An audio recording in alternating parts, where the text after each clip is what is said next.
19 दिसंबर important दिन होने वाला है आप लोगों के लिए।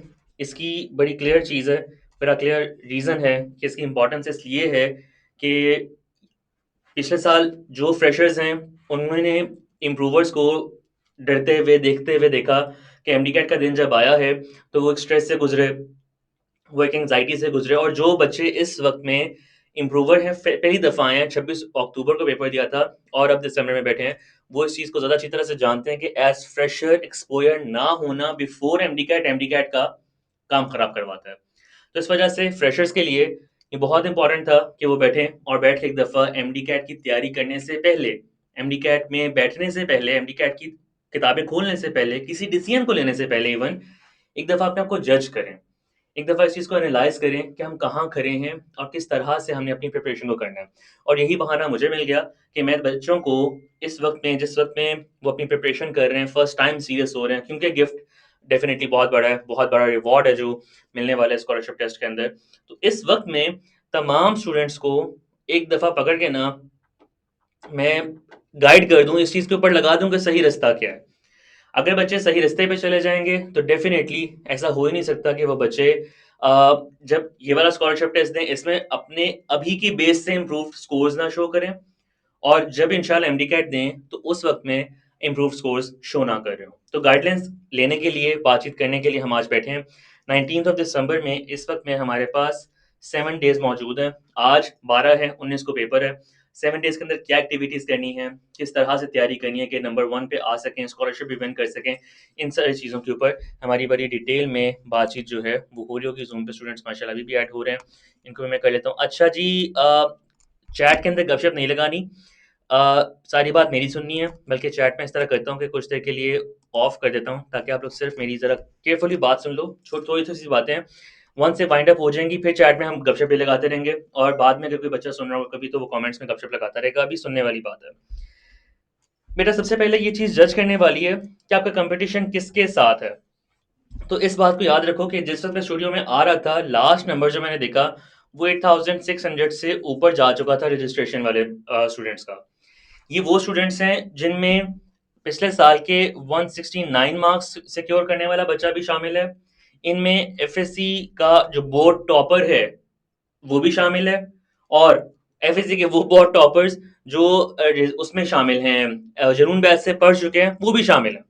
ठीक है, तो ये नंबर जिस वक्त बात आती है, इतना एक्सपेंडेड सा नंबर नजर आता है, इतना ज्यादा नंबर नजर आता है कि इन बच्चों के साथ कंपटीशन आपको रियल एमडी कैट फील दे रहा होगा, आपको रियल एमडी कैट की जो सिचुएशंस है वो नजर आ रही होंगी। ठीक है, लाइक इतने बच्चे पूरे से जाम्बू में रजिस्टर करते हैं जितने बच्चे आपके सामने इस बार इस स्कॉलरशिप टेस्ट 19th वाले दिन में बैठ रहे होंगे। ठीक है, करने वाली बात क्या है कि हम अपनी तैयारी को ऐसे करें कि हम अगर इस 8600 में से टॉप में आ सकें, टॉप 7% में आ सकें, तो डेफिनेटली जब 1,40,000 बच्चे बैठेंगे पेपर देने के लिए फाइनल एमडी कैट का, उसमें भी हम वन टॉप टॉप 7 टॉप 8% पे आ पाएंगे। और अगर हम उस टाइम पे टॉप 7% पे होंगे तो ही हमारा एडमिशन सिक्योर हो पाएगा। इसलिए अभी से जो एक्टिविटीज करनी है, आप अपने कोई भी रिएक्शंस हो वो मुझे रिएक्शन के अंदर खासतौर पे जूम पे जो बच्चे बैठे हैं वो शो जरूर करो, ताकि मुझे पता चलता रहे कि मैं आप लोगों से डायरेक्टली बात कर रहा हूँ। चैट सिर्फ इसलिए बंद की है ताकि आप लोगों का सारा फोकस मेरे तरफ रहे और मैं अपनी बात जो है आप लोगों के दिमागों में, दिलों में घुसा दूँ, मन से घुस जाएगी इंशाल्लाह बहुत अच्छे तरीके से। ये टेस्ट भी और आगे वाले दिन जो है आपके वो भी चलेंगे। तो याद रखो कि कंपटीशन आपका 169 वाले बच्चे के साथ, एफएससी के टॉपर्स के साथ, ऐसे बच्चों के साथ जिन्होंने सिलेबस को कई मरतबा ऑलरेडी कवर कर लिया, सबके साथ है। ठीक है, इस कंपटीशन में ऊपर जाने वाला बच्चा कौन सा होगा जो खुद को इन 7 डेज के अंदर कंपोज रखता है। ठीक है, अगर आप कंपोज नहीं रख पाओगे तो डेफिनेटली आपका जो काम है वो खराब होगा। इस बात को जरा समझो कि आप इस स्कॉलरशिप टेस्ट को अटेम्प्ट क्यों कर रहे हो। ठीक है, यहाँ पे मैं आपकी चैट भी कुछ देर में ओपन करवाता हूँ और इसमें भी जरा गपशप लगाते हैं, और जो कमेंट्स में आएगी बात उसको भी मैं देख के बड़ा मजा मजा आएगा। एक रीजन ये है इस टेस्ट में आने की कि सर टॉप 1 का जो प्राइज है हमें वो मिलेगा, डेफिनेटली पहचान बैच मिलने वाला है भाई स्टूडेंट को जो टॉप करेगा इंशाल्लाह, बुक्स मिलने वाली हैं, बहुत सारी चीजें मिलने वाली हैं, वो है। सर आपने कहा था कि टेस्ट अटेम्प्ट करने वाले बच्चे को भी स्कॉलरशिप देना है, मतलब 100% फी उस बच्चे के लिए नहीं है जिसने टेस्ट अटेम्प्ट किया है, उसको भी हम इसमें से एटलीस्ट 60-70% तो स्कॉलरशिप दें। ठीक है, ये बात भी है, रीजन बन जाती है कि ठीक है हम स्कॉलरशिप जरूर टेंड करें, क्योंकि ये एक रीजन है। इसके अलावा क्या आप लोगों की कोई और रीजन है इस स्कॉलरशिप टेस्ट को अटेम्प्ट करने की, तो वो जरा मुझे इस वक्त बताना शुरू करो कमेंट सेक्शन में। बुक्स, हाँ बिल्कुल, बहुत अच्छी बात है, बुक्स है, प्रैक्टिस है, प्रैक्टिस होगी, एबिलिटी चेक करनी है, तैयारी चेक करनी है, बुक्स चाहिए हैं, प्रैक्टिस करनी है। ये तैयारी चेक करने वाला बच्चा कौन है, मुझे मैं उस बच्चे को जरा देख लूँ। अली बलोच है, माशाल्लाह, बलूचिस्तान से बच्चा। प्रिपरेशन अच्छी हो जाएगी एग्जाम्स की भी, very good. Experience, very good. ये एक्सपीरियंस करने के एमडी कैट क्या है, गाइडेंस है, क्लियर करना है कॉन्सेप्ट को, बिल्कुल। ये देख के खुशी होती है कि ये बच्चे ऑलरेडी तैयार बैठे हैं, उस मेंटल लेवल के ऊपर बैठे हैं जिस मेंटल लेवल के ऊपर मैं आपको लेके जाना चाहता हूँ। बुक्स भी आपकी रीजन होनी चाहिए, गिफ्ट मिलने हैं इंशाल्लाह जरूर मिलने हैं। स्कॉलरशिप भी आपका रीजन होना चाहिए, क्योंकि हम लोवल बैटल पे नहीं रखेंगे, हमने टॉप भी करना है इंशाल्लाह। वो भी सारी चीज होनी चाहिए, रीजन आपके अंदर होनी चाहिए, प्रिपरेशन भी रीजन होनी चाहिए, कॉन्सेप्ट भी रीजन होनी चाहिए, सारा का सारा चीजें जो है ये आपकी रीजन में शामिल होनी चाहिए। लेकिन एक रीजन है जो आपकी बहुत इंपॉर्टेंट होनी चाहिए, और मैं चाहूंगा कि अभी आप प्रॉमिस करके जरा उठो कि ये रीजन जो है ये आपकी होके निकले। आपका इम्प्रूवर्स खास तौर पे पीएमडीसी का पेपर होता है, आप कह देते हो कि पेपर आउट ऑफ सिलेबस था इसलिए हमारे नंबर कम आए। उस दिन पे कोई एक्टिविटी हो गई थी इस वजह से नंबर कम आए। हमारी जो एक्स वाई जेड एक्टिविटी थी, लाइक की में एरर्स थे इसलिए नंबर कम आए। हमारे पास रीजंस बहुत होती हैं किसी और को ब्लेम करने के लिए। इम्प्रूवर्स ने खास तौर पे इस टेस्ट के अंदर ये चीज प्रूव करनी है कि आप लोगों की, जब अपने आपको मैं दिखाऊं टेस्ट में बैठाऊं, तो इस वक्त में जब आप टेस्ट में बैठे हुए हो तब रिजल्ट क्या निकलता है। उस वक्त 169 है, 168 है, 167 है, पीएमडीसी की तरफ से कुछ है, यूएचएस की तरफ से है, सजाम्बू की तरफ से है, आईबीए की तरफ से है, किसी भी की तरफ से भी है, हमने उनको ब्लेम कर दिया। बट आज जब हम एक ऐसे टेस्ट में बैठे हैं जिसके ऊपर ना तो फूफो ने आके पूछना है कि नंबर्स कितना है नियर के स्कॉलरशिप टेस्ट में, ना अम्मा बा उस तरह से पूछेंगे, लेकिन आपको और मुझे पता होना चाहिए कि हम जब बैठ रहे हैं एक टेस्ट को दे रहे हैं तो उसमें से हमारे क्या रिजल्ट्स आते हैं। ठीक है, एक ये रीजन हो गई कि आपने अपना जो कट्ठा चट्टा है सारा, उस कट्ठे चट्टे को देखना है आपने। You have to see yourself inside out.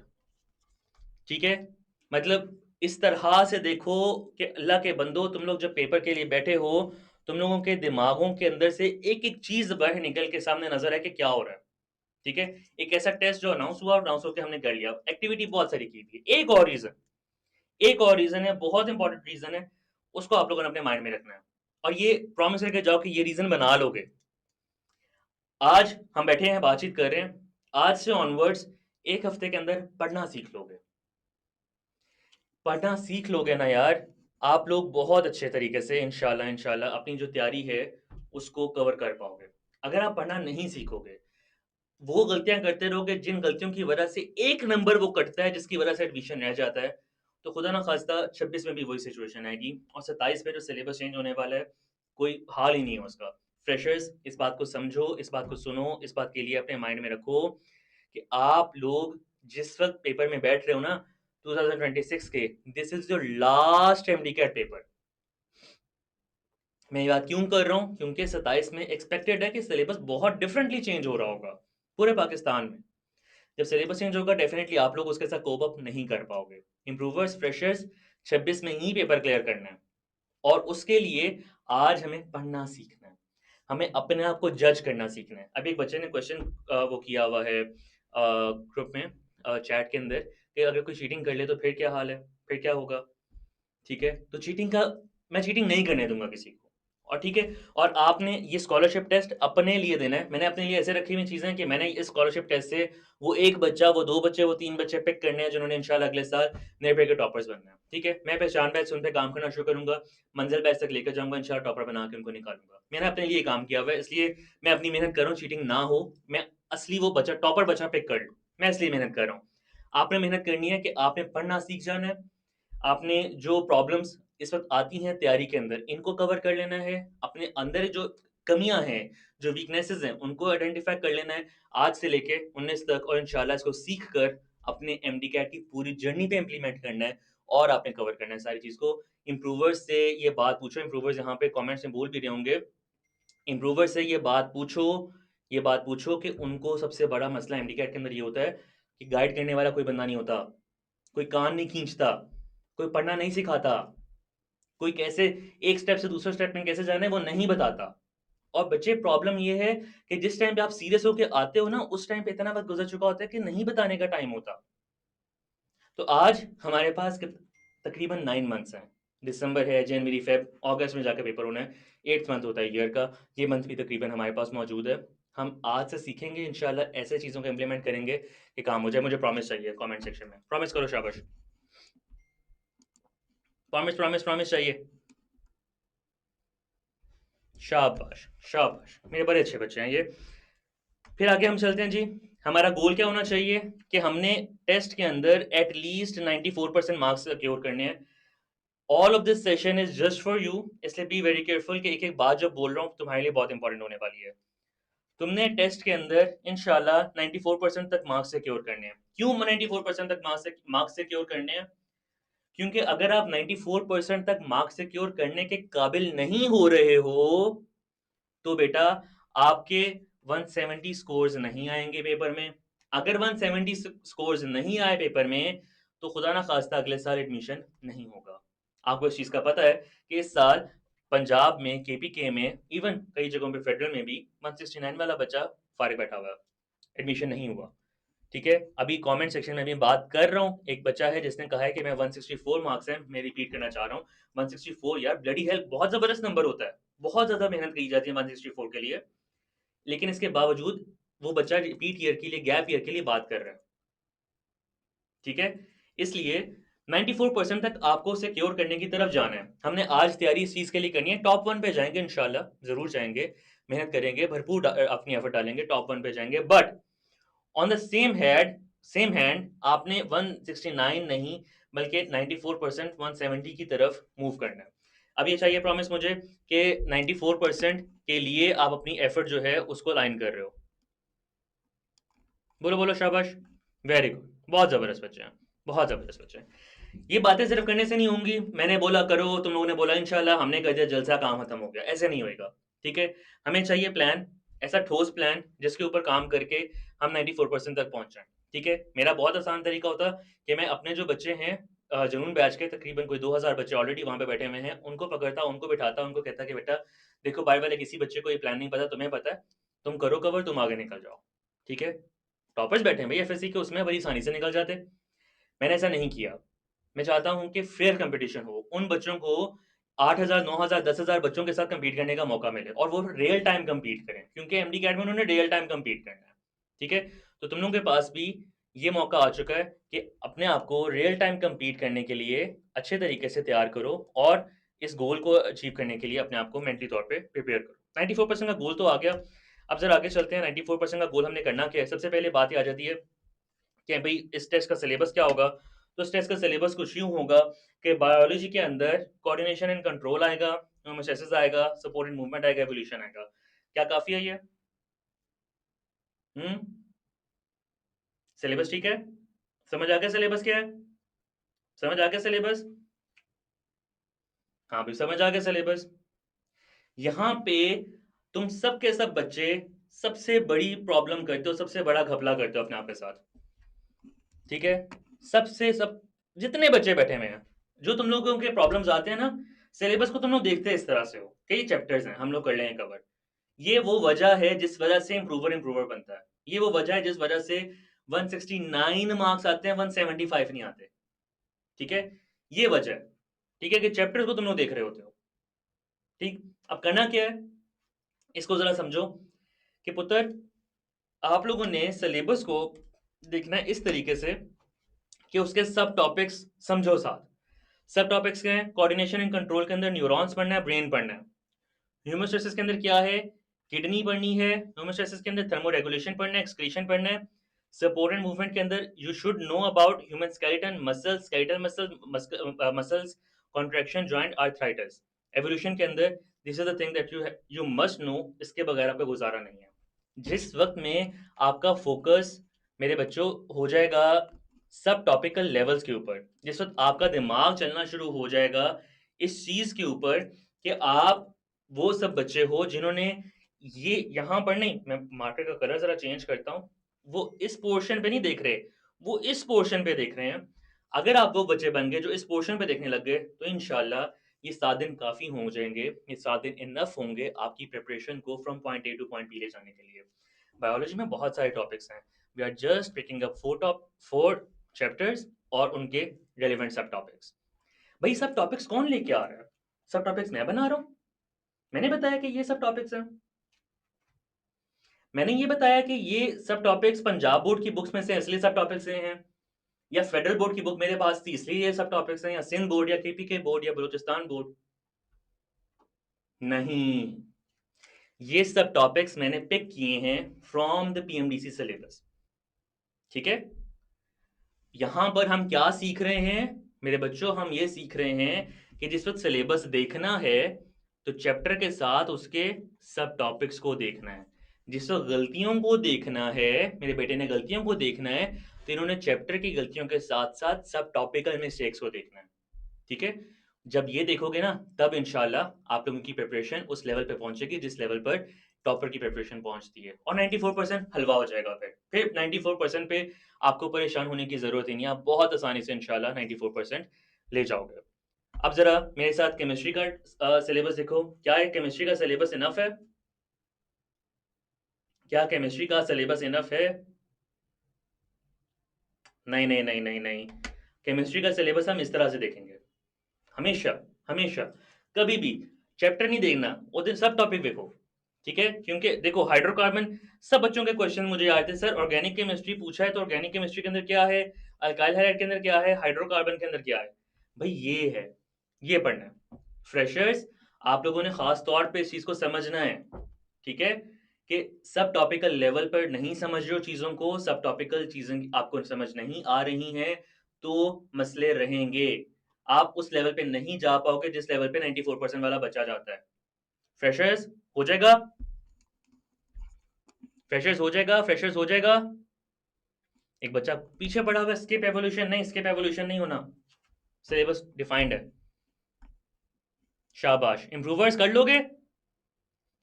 इंप्रूवर्स क्या सीखा है अभी? सिलेबस कैसे देखना है बच्चों? सिलेबस कैसे देखना है? सिलेबस में से क्या देखना है?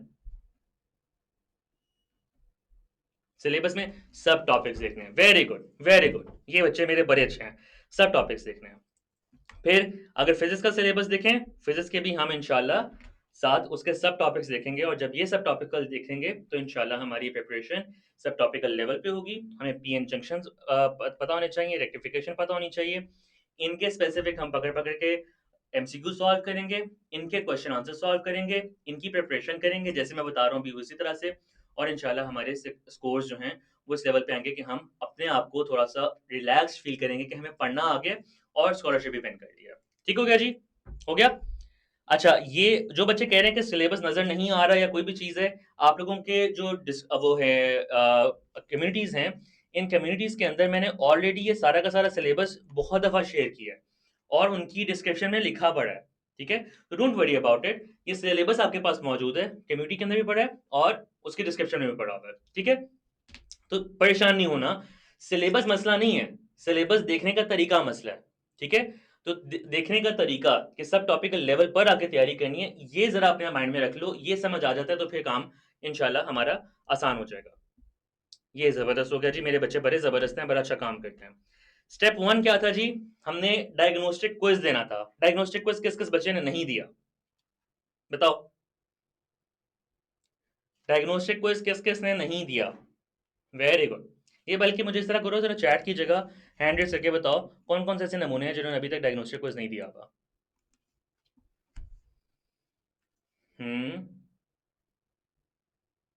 6 7 8,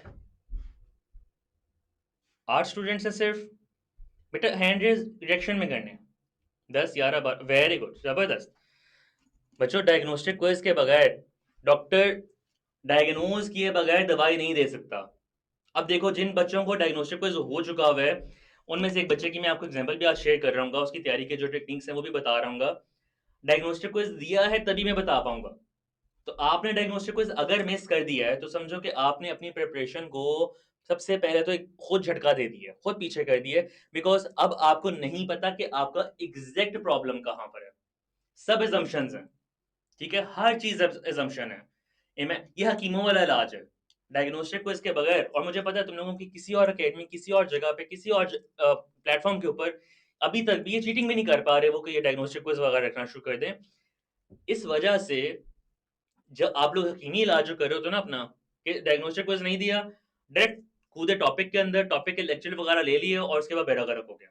पता ही नहीं है कि कहां पे प्रॉब्लम है, क्यों? क्योंकि स्टेप वन पे पता नहीं किया था। तो अब क्या करना है, डायग्नोस्टिक क्विज जरूर सॉल्व करना है। बच्चे डायग्नोस्टिक क्विज मैं क्यों सॉल्व करवा रहा हूं, डायग्नोस्टिक क्विज मैं क्यों सॉल्व करवा रहा हूं? मुझे शौक है। डायग्नोस्टिक क्विज क्यों सॉल्व हो रहा है? फॉर बेस्ट प्रिपरेशन नहीं, नहीं इंप्रूवमेंट नहीं, प्रैक्टिस नहीं, प्रैक्टिस नहीं, बहुत सारे एमसीक्यूज हैं प्रैक्टिस करने के लिए, 30-40 एमसीक्यू से प्रैक्टिस नहीं होती है। नहीं, अभी तक इवेल्युएट लेवल, ठीक है, somehow to know your mistakes, diagnose issues, weaknesses का पता चले, ये वो पॉइंट है जिस पे लाना चाह रहा हूँ। डायग्नोस्टिक क्विज इसलिए सॉल्व करना है कि उसका रिजल्ट एनालिसिस किया जा सके, उसके रिजल्ट्स की बेसिस पर हम ये चीज देख सकें, समझ सकें कि आप लोग कहाँ पे खड़े हो इस टाइम पर। एज वी स्पीक जो बच्चे आप लोग बैठे हुए हो, जिन बच्चों ने डायग्नोस्टिक को सॉल्व किया है, ये बड़ी खतरनाक सिचुएशन है कि आप लोगों का एवरेज स्कोर, मैं एवरेज स्कोर बताऊंगा, एवरेज स्कोर 20 आउट ऑफ 30 बन रहा है। ठीक है, एक तरह से देखा जाए सिर्फ 10 एमसीक्यूज गलत हैं, क्या फर्क पड़ता है? बट 30 के में से 20 ना बनाने का मतलब है कि 61% के अराउंड आपकी जो एवरेज है वो बन रही है। ठीक है, which is a very drastic किस्म का सिचुएशन के जो इस टाइम पे क्रिएटेड है। और खासतौर पे जब मैं उस चीज की बात करूं कि भाई यहाँ पे इंप्रूवर्स बैठे हैं, अच्छे खासे नंबर्स में इंप्रूवर्स बैठे हैं, आप लोगों के तो डायग्नोस्टिक क्विजेस की वजह से बड़े जबरदस्त किस्म के नंबर्स आने चाहिए थे, आप लोगों को तो टॉपिक्स ऑलरेडी आते थे। लेकिन डायग्नोस्टिक क्विज ये बता रहा है कि सिचुएशंस जरा सी हमारी ऑफ है। इसलिए अब क्या करना है, क्या करेंगे मेरे बेटे, आप लोग रिजल्ट को एनालाइज करोगे, जो डायग्नोस्टिक क्विज का पेपर सॉल्व किया है उसके रिजल्ट को एनालाइज करना है। अब डायग्नोस्टिक क्विज का जिन बच्चों ने नहीं दिया, लिंक कहां पड़ा है, आपके व्हाट्सएप ग्रुप्स के डिस्क्रिप्शन में डाल रहा हूं, और आप तमाम स्टूडेंट्स के जो व्हाट्सएप चैनल है उसके अंदर भी पड़ा हुआ है, इस वक्त में एज वी स्पीक पड़ा हुआ है। ठीक है, तो बाद में जाके उसको सॉल्व कर लेना, मैं ग्रुप में दोबारा भी एक दफा शेयर करवा दूंगा। अब क्या काम करने वाला है कि रिजल्ट एनालिसिस को मेरे बेटे सीख लें। रिजल्ट एनालिसिस कैसे होगा कि जिस वक्त में आप डायग्नोस्टिक को सॉल्व करोगे, आप लोगों ने ये नहीं कहना कि 30 में से 20 नंबर आए, बहुत मुश्किल था, बहुत आसान था, काम खत्म हो गया। नहीं, डायग्नोस्टिक क्विज देने के बाद असल काम शुरू होता है। रिजल्ट एनालिसिस करो और देखो कि बच्चों आप लोगों की जो बायोलॉजी है वो कहाँ पे खड़ी है, इंग्लिश कहाँ पर है, केमिस्ट्री कहाँ पर है, फिजिक्स और लॉजिकल रीजनिंग कहाँ पर है। जब ये चीज नजर आना शुरू होगी, इसके ऊपर काम करना शुरू करोगे, तब आप आगे की तरफ मूव करने वाले बनोगे। डायग्नोस्टिक को इसके रिजल्ट आपके सबसे पहले सब्जेक्ट लेवल एनालिसिस के तरफ जाना चाहिए, फिर पकड़ो किसी एक वीकर सब्जेक्ट को, जिस तरह फिजिक्स की तरफ आप लोग बात कर रहे थे अक्सर, फिजिक्स को पकड़ो और उसके चैप्टर वाइज एनालिसिस पे जाओ और उसको देखो कि मेरे जो अटेम्प्टेड चैप्टर्स हैं इसमें से वीक एरियाज कौन से हैं, मास्टर एरियाज कौन से हैं। ठीक है, और ये सब चीजें अभी आप लोगों ने नेरपेड के पोर्टल पे करनी है। ठीक है, क्योंकि आप सबके सब जो बच्चे हैं ये नेरपेड के डायग्नोस्टिक क्विज दे रहे हो, और आप लोगों का क्योंकि क्विज फ्री था, इसके अंदर जिन बच्चों ने इवन नेरपेड को ज्वाइन नहीं किया हुआ उन सबके भी जो स्ट्रेंथ और वीकनेसेस और तमाम फीचर्स हैं ये ट्रिगर हुए हैं।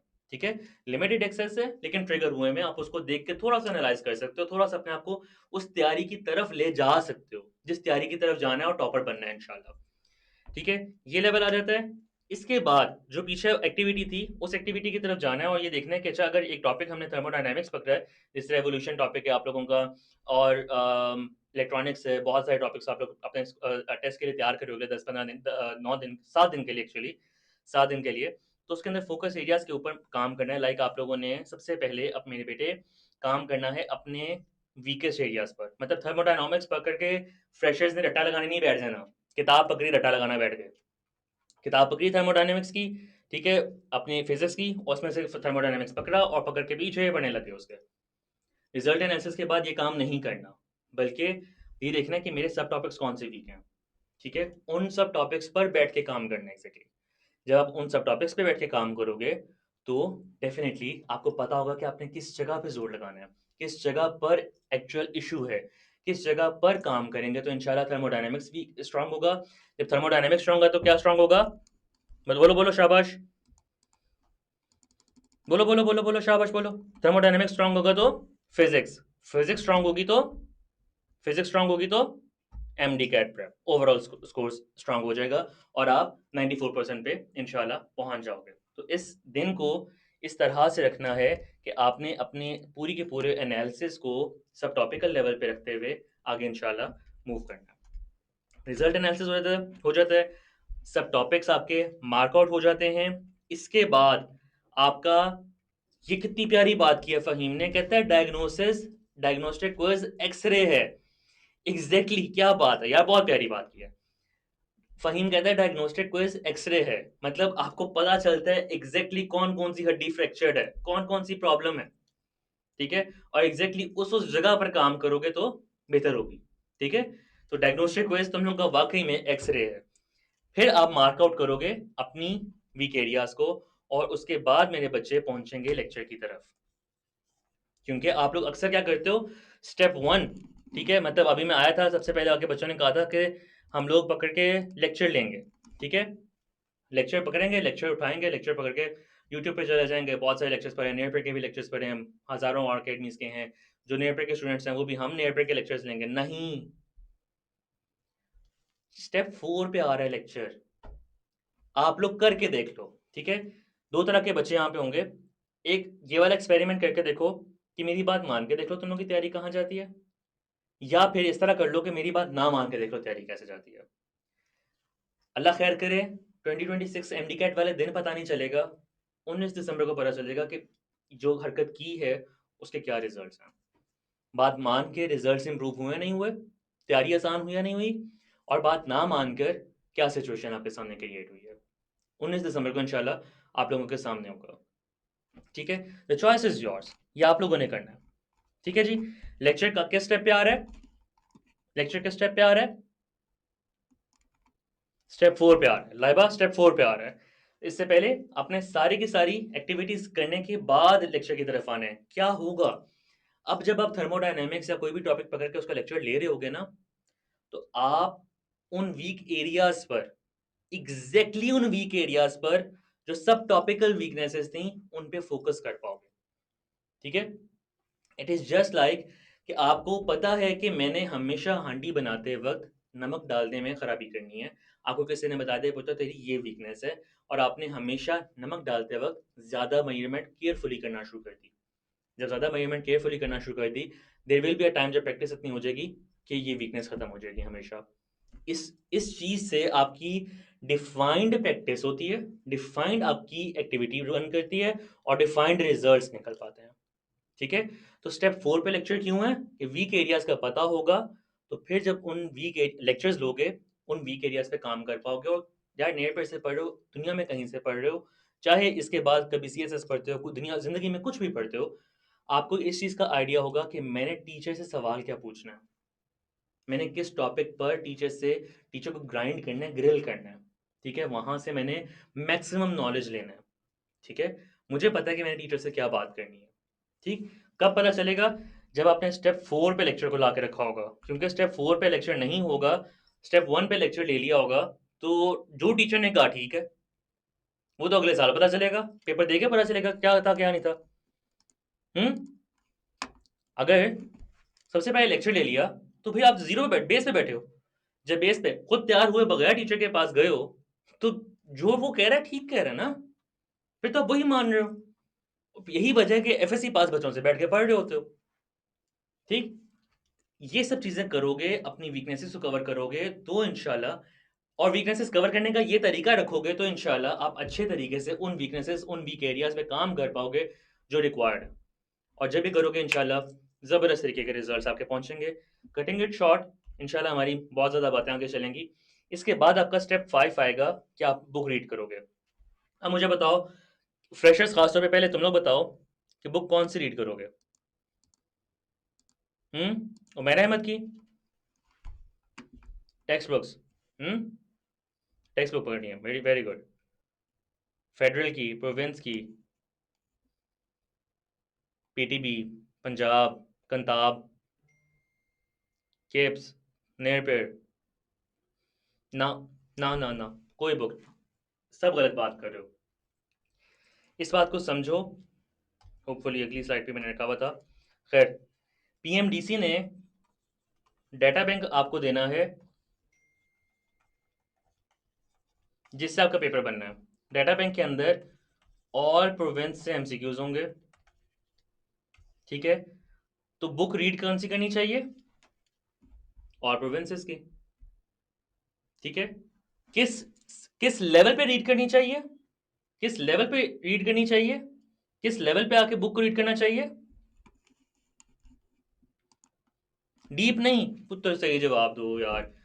ये देखो, ये है अमीर अमीर हुसैन कह रहे हैं सब टॉपिकल लेवल पर, ठीक है। बुक में से ढूंढना क्या है? मेरे बच्चों ने आकर बुक में से क्या ढूंढेंगे? बुक में आएंगे, आके सिलेबस देखेंगे, सिलेबस में पकड़ेंगे, अच्छा जी मैंने मैग्नेटिक फ्लक्स पढ़ना है। अगर magnetic flux for instance example के तौर पे बात कर रहा हूँ, सिंध की बुक में नहीं है, तो क्या पढ़ना है सिंध वाले बच्चों ने या नहीं पढ़ना? क्या मैग्नेटिक फ्लक्स अगर सिंध की बुक में नहीं है तो सिंध वाले बच्चे पढ़ेंगे या नहीं पढ़ेंगे? पढ़ना है, शाबाश। अगर ये चीज़ें समझ आ रही हैं तो अल्लाह खैर करे, रिजल्ट्स भी इंशाल्लाह बहुत बेहतर आना शुरू हो जाएंगे।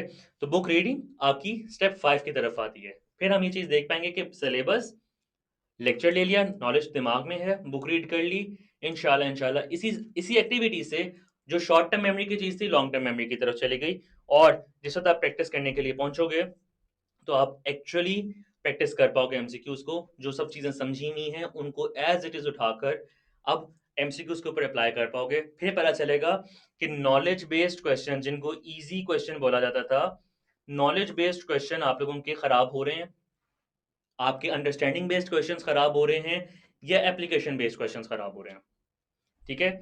अंडरस्टैंडिंग बेस्ड क्वेश्चन खराब कर रहे हो, ठीक है, या एप्लीकेशन बेस्ड एमसीक्यूज जो हैं इनको खराब कर रहे हो। जब ये चीज समझ आएगी तो उस तरह की रेक्टिफिकेशन आप कर पाओगे अपनी प्रिपरेशन के अंदर। यहां पे थोड़ा रुकते हैं। मुझे बताओ जरा मेरे बेटे, आप लोग अगर किसी बच्चे के नॉलेज बेस्ड एमसीक्यूज खराब हो रहे हैं तो वो क्या करेगा? मैं जरा जूम कर लूं इसको। नॉलेज बेस्ड एमसीक्यूज किसी बच्चे के खराब हो रहे हैं तो वो क्या करेगा? बुक रीडिंग करेगा। बुक रीडिंग क्यों करेगा? नॉलेज बेस्ड एमसीक्यूज कौन से एमसीक्यूज होते हैं? कॉन्सेप्ट गेन करेगा नहीं, book line. Knowledge based MCQs आपकी बुक लाइंस हैं, रिकॉल बेस्ड एमसीक्यूज हैं, ठीक है। इसका मतलब है you need to cover your book again, क्योंकि आपकी रिटेंशन में फिगर्स और ये सब चीजें नहीं है। अगर मेरे बेटे के अंडरस्टैंडिंग बेस्ड एमसीक्यूज खराब हो गए तो वो क्या करेगा? क्रैमिंग वाले एमसीक्यूज। फिर वो बैठ के पढ़ेगा इस चीज को कि यार मेरे क्वेश्चन स्टेटमेंट मैंने सही तरह से नहीं समझी है, मैं एक टॉपिक को दूसरे टॉपिक से लिंक नहीं कर पा रहा हूँ, मैं क्वेश्चन के अंदर नॉट को, कीवर्ड्स को आइडेंटिफाई नहीं कर पा रहा हूँ, मुझसे मेरी अंडरस्टैंडिंग क्वेश्चन की, टॉपिक की अंडरस्टैंडिंग टेस्ट की जा रही है और मैं नहीं दे पा रहा हूँ उस चीज को, तो मुझे इस चीज के ऊपर काम करना है। एप्लीकेशन बेस्ड एमसीक्यू खराब हो रहे हैं तो मतलब कि कॉन्सेप्ट क्लैरिटी नहीं है, और मेरे बच्चे अपने कॉन्सेप्ट के लिए दोबारा टीचर से रब्ता करेंगे या अपने कॉन्सेप्ट को किसी भी तरीके से पकड़ के कवर करेंगे। तो अब से जो आप लोगों ने डायग्नोस्टिक क्विज सॉल्व किया हुआ है, ठीक है, सिर्फ एक चीज पकड़ लो कि अगर कोई बात सुननी है, समझनी है, सीखनी है, कि एक चीज पकड़ लो कि डायग्नोस्टिक क्विज की बेसिस पर यहां से ये 6 स्टेप अप्लाई कर लो। जब ये 6 स्टेप खत्म होंगे आप ये चीज देखोगे कि जिस एक टॉपिक को पकड़ के डायग्नोस्टिक क्विज से लेके इन 6 स्टेप से गुजारा है वो टॉपिक तैयार है, ठीक है। और एज वी स्पीक अगर हम बात करें इस सिलेबस की, तो हम कितने टॉपिक्स की बात कर रहे हैं? फिजिक्स के अंदर 1 2 3 4 5 6 टॉपिक्स हैं, ठीक है। हमारे पास 3 टॉपिक्स हैं हमारे केमिस्ट्री के अंदर, 6 3 9 होते हैं, और बायोलॉजी के अंदर 9 10 11 12 13 और तीन तीन ही टॉपिक्स, दो दो टॉपिक्स हैं एक्चुअली आपके लॉजिकल रीजनिंग और इंग्लिश के अंदर, और वो भी आपके 13 14 15 16 17 18 18 टॉपिक्स आपके बन जाते हैं। 18 टॉपिक्स का मतलब है कि एक दिन के अंदर 7 डेज आपके पास बाकी हैं, ठीक है। तो एक दिन के ऊपर आपके टॉपिक्स जो आ जाएंगे वो तकरीबन 4 5 आ जाएंगे, जिनको कवर करोगे तो इंशाल्लाह इंशाल्लाह आपकी जो प्रिपरेशन है फॉर दी आपका स्कॉलरशिप टेस्ट वो बहुत अच्छे तरीके से हो जाएगी। यहाँ तक बातें समझ आई हैं? ठीक है। बनता है आपका 2.5 टॉपिक्स, मतलब दो टॉप चैप्टर्स पकड़ो और एक आप वो पकड़ लो, कोई लॉजिकल रीजनिंग या इंग्लिश वगैरह की प्रैक्टिस करना शुरू करो, ताकि आपकी जो प्रैक्टिस है वो भी चलती जाए, सारा काम भी चलता जाए। हर चीज़ जो चीज़ पकड़ो उसके ऊपर आपने सिर्फ काम ये करना है, 5 एक स्टेप्स अपने इंप्लीमेंट करने हैं, 5 ये 6 स्टेप्स इंप्लीमेंट करने हैं, डायग्नोस्टिक से शुरू करना है, एंड तक जाना है। ये करोगे इंशाल्लाह इंशाल्लाह आपकी प्रिपरेशन ऐसे ज़बरदस्त होगी कि आप कवर कर पाओगे सारी चीज़ को। ठीक है जी, चैट ऑफ कर देते हैं, अभी बस चैट ऑफ होने वाली है। स्टेप्स रिपीट कर दें? स्टेप्स यार बहुत सिंपल हैं, बहुत सिंपल हैं, बहुत सिंपल स्टेप्स हैं, आपको ऑलरेडी समझ आ गई है इसकी। मैं भी खत्म कर लूँ, उसके बाद क्वेश्चन आंसर सेशन के अंदर रेपिटेशन वगैरह हो जाएगी। ठीक है जी, वेरी गुड वेरी गुड। चलो जी, ये बात आप लोगों को खुद खुद ब खुद समझ आ चुकी है, मैं इसके ऊपर बहुत ज़्यादा टाइम नहीं स्पेंड करूंगा। मैं यहाँ पे बात ये वाली करने वाला था कि भाई पीएमडीसी ने डाटा बैंक बनाना है, डाटा बैंक के अंदर उसने तमाम प्रोविंसेस को पिक करना है, इनको पिक करके आपको टेस्ट बना के देना है। तो आपका जो टेस्ट आने वाला है 19th को, वो भी ऐसा ही होगा। क्या वो टेस्ट सिर्फ पंजाब वालों का है? नहीं, पंजाब वाले बच्चे देखेंगे इस चीज़ को कि फेडरल के क्वेश्चंस भी अंदर नज़र आ रहे हैं, केपी के भी नज़र आ रहे हैं, पंजाब के भी नज़र आएंगे, बलूचिस्तान के भी, सिंध के भी, हर जगह के क्वेश्चन नज़र आएंगे, क्योंकि ये डाटा बैंक पीएमडीसी ने अगर ऐसा बनाना है और उसने इस साल बना के दिखाया है, तो नेट पे भी आपको स्कॉलरशिप टेस्ट में इसी तरह का डाटा बैंक प्रोवाइड करेगा। ये बात समझ आ जाती है? बट ना एक एक चीज़ ना, बार बार आप जब सेंड कर रहे हो तो आपके अपने लिए भी मसला है, मैं भी बाकी जो स्टूडेंट्स हैं उनकी बात नहीं पढ़ पाऊंगा, और सारा एंड पे इशू आपका है, क्योंकि चैट पे इग्नोर हो जाएगी। जब चैट इग्नोर हो जाएगी तो फिर हम जूम पे क्यों बैठे, मैं यूट्यूब पे चला जाता, हमें बात करने की जरूरत ही क्या थी। इग्नोर ही करनी है चैट तो यूट्यूब पे कर लेते ना फिर। ठीक है जी, अभी सवाल जवाब करते हैं इंशाल्लाह, सवाल जवाब करते हैं। पूरा सिलेबस प्लीज़, बिनाहिल पूरा सिलेबस इंशाल्लाह मैंने आपको शेयर कर दिया हुआ है, ग्रुप की डिस्क्रिप्शन के अंदर पड़ा हुआ है, वहाँ पे जाके अभी भी आप देखोगे तो आपको मिल जाएगा। यहाँ तक आपकी बात समझ आ जाती है? 19 दिसंबर को आपका टेस्ट होने वाला है, physics, chemistry, biology, English, logical reasoning, जिसमें ये आपको ज़्यादा ट्रबल देने वाला है, इसलिए बी वेरी केयरफुल, तैयारी करके आना, छोड़ के मत आना। बुक प्रेफरेंस के ऊपर बात करते हैं अभी। लेकिन इस दिन पर आप लोगों की एक और चीज़ टेस्ट होने वाली है, वो स्ट्रेस मैनेजमेंट है, क्योंकि सारा का सारा टेस्ट लाइव होगा। लाइव का मतलब क्या है कि आप लोग जिस टाइम पे टेस्ट सॉल्व कर रहे होगे वो एक्टिव आवर्स होंगे। ठीक है, एक्टिव आवर्स का क्या मतलब है कि अगर हमने टाइमिंग आप लोग बताएंगे, ठीक है, टाइमिंग आप लोग बताएंगे, अगर आप लोग ये हरकत करते हैं कि आपका जो टेस्ट है, ये टेस्ट, एक सेकेंड बस,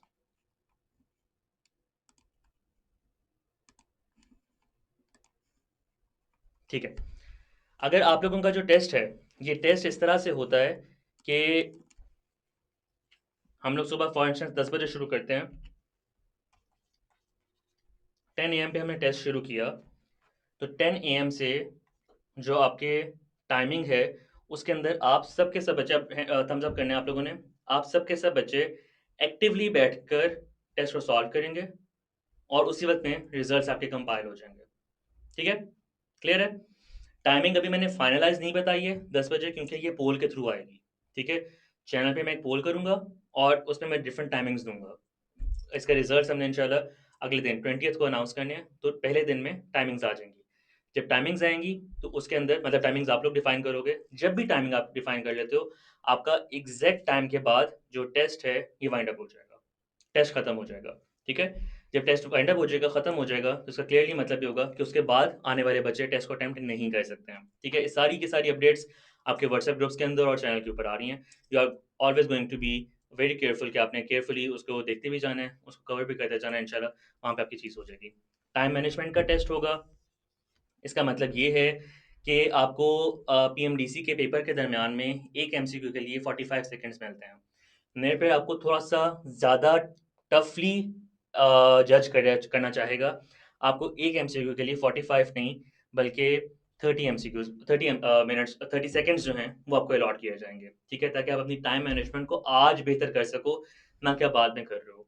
ठीक है, आपकी एंग्जाइटी कंट्रोल होगी इस चीज़ से, या एंग्जाइटी एटलीस्ट टेस्ट आउट ज़रूर होगी कि आप इस एक दफ़ा इस चीज़ को देखो कि मैंने अपनी एंग्जाइटी के दरमियान में कैसे कवर करना है। पता है इस चीज़ का कि एमसीक्यू ज़्यादा हैं, 100 एमसीक्यू है, ठीक है? और 50 मिनट्स हैं कवर करने के लिए। तो किस तरीके से मैंने एंग्जाइटी को कंट्रोल में करके अपने रिजल्ट्स को लेकर आना है, ठीक है? आप डिसिप्लिन इंश्योर करेंगे, मतलब आप आज से, आज फ्राइडे है, यहाँ से लेके 19th तक ऐसे तैयारी करेंगे इस टेस्ट की जैसे पीएमडीसी की तैयारी की जाती है, ठीक है? आप कंसिस्टेंसी शो करेंगे, क्योंकि अगर आप 2.5 टॉपिक्स दिन के नहीं कवर कर रहे हैं, एंड वाले दिन पे डाल रहे हैं, तो definitely you are not going to be very prepared for the test. Cheating का कोई सीन नहीं होगा, कवर अप हो जाएगा सारी चीज़ का, तो इंशाल्लाह ये वाली सिचुएशन इस तरह चली जाएगी कि आप प्रॉब्लमेटिक हो जाओगे जिस वक्त में स्पेसिफिकली आप नज़र आते हो पेपर अपना सॉल्व करते हुए पीएमडीसी का, ठीक है? तो इस सारी चीज़ के हवाले से ख्याल करना है, ध्यान में रखना है सारी चीज़ को। ये ना हो रहा हो कि आप सिर्फ़ ये समझ रहे हो कि ठीक है, इस बेसिस के ऊपर हम लोग विन कर लेंगे। ये बेसिस डेफ़िनिटली हैं विन करने के लिए, लेकिन पीछे ये चीज़ें पीएमडीसी ने टेस्ट करनी है और मैंने भी टेस्ट करनी है, क्योंकि मुझे चाहिए है टॉपर इस टेस्ट में से। ठीक है, वो जो टॉपर इंशाल्लाह आएगा, वो एमडी कैट को भी टॉप करेगा। उसको मैं यहाँ पे 100% स्कॉलरशिप दे रहा हूँ, इंशाल्लाह एमडी कैट पे भी 100% स्कॉलरशिप मिलेगा उसको। तो उस बच्चे को अपने आप को तैयार करके निकालना है, और उसमें से ये सारी चीज़ें जब गुजरेंगी, तभी वो बच्चा पूरी प्रॉपर्ली तैयार हो पाएगा और हमारे सामने आ पाएगा। मंत्रा सक्सेस का क्या है कि आपका स्कोर प्रेडिक्टर आपके रिक्वायर्ड एग्रीगेट के लिए एक्टिव हो, ठीक है? ये चीज़ डेफ़िनेटली आपकी सिर्फ़ यहाँ पर इस टेस्ट के लिए नहीं, बल्कि आपके जो फाइनल एग्ज़ाम है, उस वक़्त तक चलेगी। मैं यहाँ पर आपको एक एग्ज़ाम्पल दिखाना चाहूँगा एक स्टूडेंट की, जिसका मैंने डाटा देखा था अभी डायग्नोस्टिक रिज़ल्ट में से ही।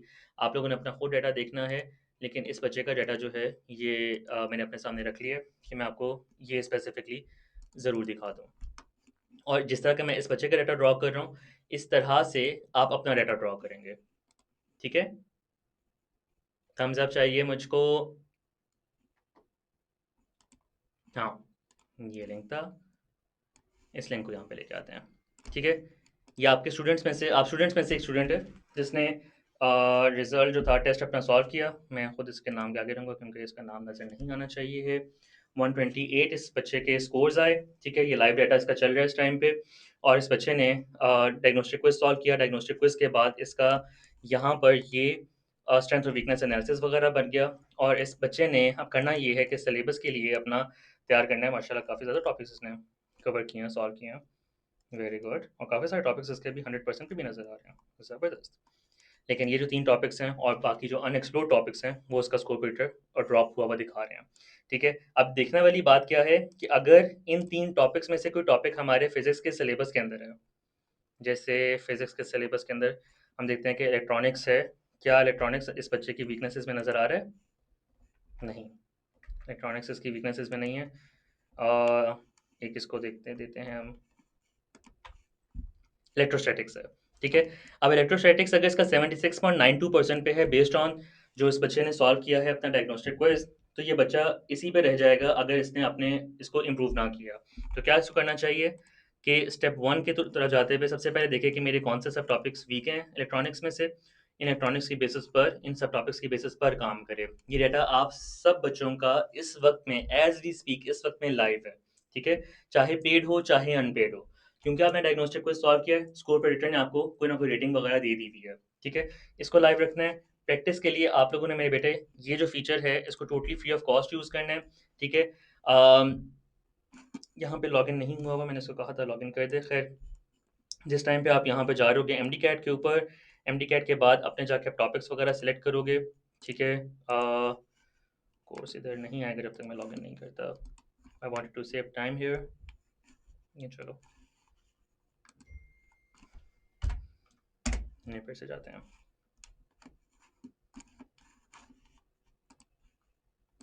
हम्म, ठीक है जी।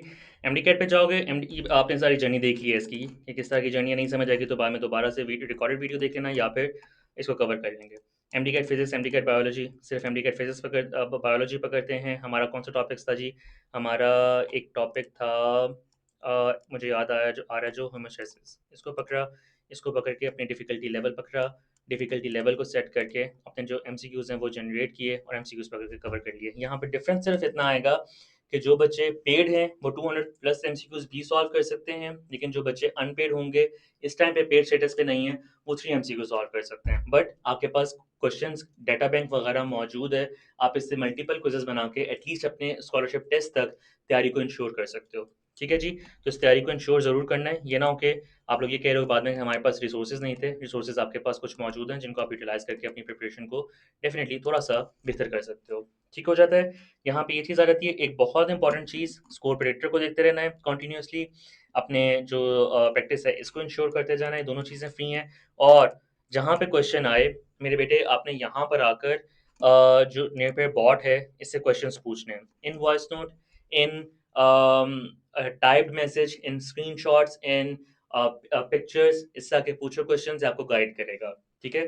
तो इस सारी चीज़ के थ्रू अपनी जो प्रैक्टिस है इसको इंश्योर करो। ये वो रिसोर्सेज़ हैं जो नियर पेयर ने अपने आप को फ्री प्रोवाइड किए हैं, ताकि आप अपनी जो प्रिपरेशन है इसको अच्छे तरीके से इंश्योर कर सको अपने 19th ऑफ दिसंबर का जो टेस्ट है इसके लिए। तो इन रिसोर्सेज़ को यूज़ करोगे तो आपके लिए ज़्यादा बेहतर होगा। आपके पास कोई और रिसोर्सेज़ हैं जिनको यूज़ करके अपनी प्रिपरेशन लाइन अप करना चाहते हो, it is up to you. आप वो ये रिसोर्सेज़ यूज़ करो। मेरा काम है कि मैं आपको डेफ़िनिटली ये चीज़ें ज़रूर बताऊँ कि आपके पास कौन से रिसोर्सेज़ होने चाहिए जिनको यूटिलाइज़ करके आपने काम को जो है अलाइन करना है।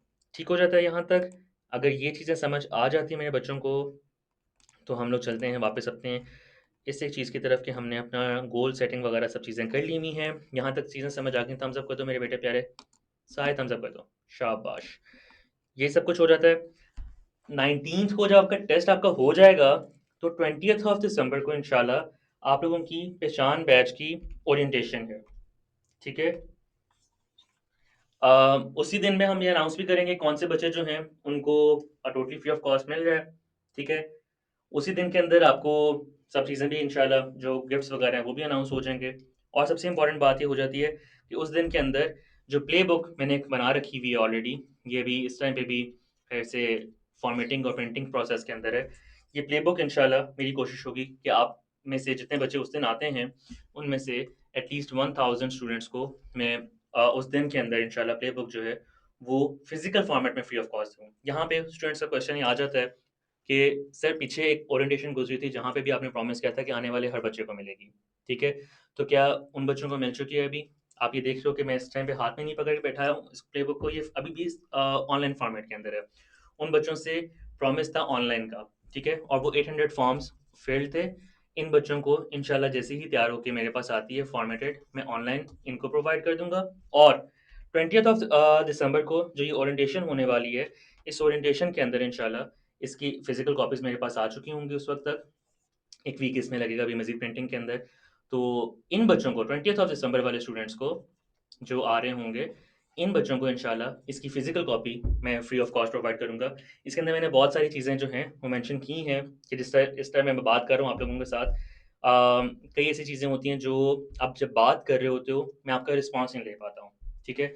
तो जब मैं किताब में उस चीज़ को लिखता हूँ, तो मैंने उसको एक-एक लिटरली एक-एक सब टॉपिक के अंदर डाल के उसको जो है वो ब्रेक डाउन किया हुआ है। इसके अलावा पढ़ने की बहुत सारी ऐसी चीज़ें हैं, जो अगर मैं अभी बोलने लगूँगा तो ये सेशन तकरीबन कोई 8-9 घंटे मज़ीद ले जाएगा। लेकिन जब किताब में आप डालते हो, तो वो कम अल्फ़ाज़ के अंदर आप उसको एक्सप्लेन कर लेते हो और सेशंस भी हमारे इंशाल्लाह होते रहेंगे, तो ये सारी चीज़ रहेगी। किस तरह से एफएससी के साथ मैनेज करना है, कैसे गैप ईयर के अंदर मैनेज करना है, गैप ईयर कैसे मैनेज करना है यूनिवर्सिटी के साथ, 3C फ़ॉर्मूला कौन-सा है फॉर सक्सेस, ठीक है? 7 फ़ेज़ेज़ कौन से हैं आपकी प्रिपरेशन के, ठीक है? When and how to test for perfect outcomes, किस वक़्त में टेस्टिंग करनी है, क्योंकि ये वो चीज़ें होती हैं जो आप लोग अक्सर इग्नोर कर रहे होते हो कि प्रॉब्लम ये आती है, तुम लोग लेक्चर भी लेते हो, तुम लोग प्रैक्टिस भी करते हो और फिर भी रिज़ल्ट नहीं आते। वो रिज़ल्ट इसलिए नहीं आते क्योंकि आप लोग ठीक टाइम पे ठीक चीज़ नहीं कर रहे होते हो। तो उसकी अगर आपको गाइडेंस मिल जाए, उसकी प्लेबुक आपको मिल जाए, तो क्या ही बात है, ठीक है? तो ये वो बुक है जो अभी तक किसी के पास नहीं है, लिटरली मेरे अपने पास भी नहीं है, क्योंकि मैंने भी लिख के फॉर्मेटिंग टीम को दी हुई है, वो फाइनलाइज़ करके इंशाल्लाह इसको प्रिंट करवा के लेकर आएँगे और इंशाल्लाह ये फिज़िकली मिलेगी 1000 स्टूडेंट्स को, क्योंकि 1000 कॉपीज़ होंगी, 1000 बच्चों को हम प्रोवाइड कर देंगे ये। और ऑनलाइन वाले जो मेरे ये वाले बच्चे हैं, इनको भी डेफ़िनिटली इंशाल्लाह मैं पूरी तरह से प्रोवाइड करूँगा। तो ये गिव अवे उस दिन होने वाला है, जो कि मैं इस टाइम पे सिर्फ़ अनाउंस कर रहा हूँ, मेरे पास जो अभी बैठे हुए बच्चे हैं, इनके साथ। यहाँ तक हमारी सारी गपशप मुकम्मल होती है। जिस बच्चे ने रजिस्टर नहीं किया हुआ अभी तक, नेपर के ऑफिशियल नंबर पे चले जाओ, जाके वहाँ पे रजिस्टर कर लो। 0311444734 नंबर है, जाके वहाँ पे रजिस्टर कर लो। नहीं समझ आती है, नेपर के इंस्टाग्राम पे आ जाओ। नहीं समझ आ रही है या किसी पैनल के ऊपर नेपर के कमेंट कर दो, इस टाइम पे मैंने स्कॉलरशिप टेस्ट देना है, टीम इतनी मेहनत करी है माशाल्लाह, सबको रजिस्ट्रेशन लिंक्स जो है वो पहुँच रहे हैं, आप लोग रजिस्टर कर लो। कहीं पर कमेंट कर दो, किसी भी जगह पर, इंशाल्लाह आपको मिल जाएगा। अब ये ना करना जाके कमेंट जियो न्यूज़ पे कर रहे हो कि नेपर के ऊपर रजिस्टर करना है, तो डेफिनेटली उनसे भी गालियाँ खाओगे, मैं भी कहूँगा क्या ही किया। ठीक है, तो वहाँ पे थोड़ा-सा कॉमन सेंस इस्तेमाल कर लेना। ठीक है जी, यहाँ पे बातचीत मुकम्मल होती है मेरी, मैं रिकॉर्डिंग बंद कर रहा हूँ और इंशाल्लाह अब आप लोगों के साथ मेरी जो क्वेश्चन आंसर्स हैं, ये शुरू होंगे। Thank you.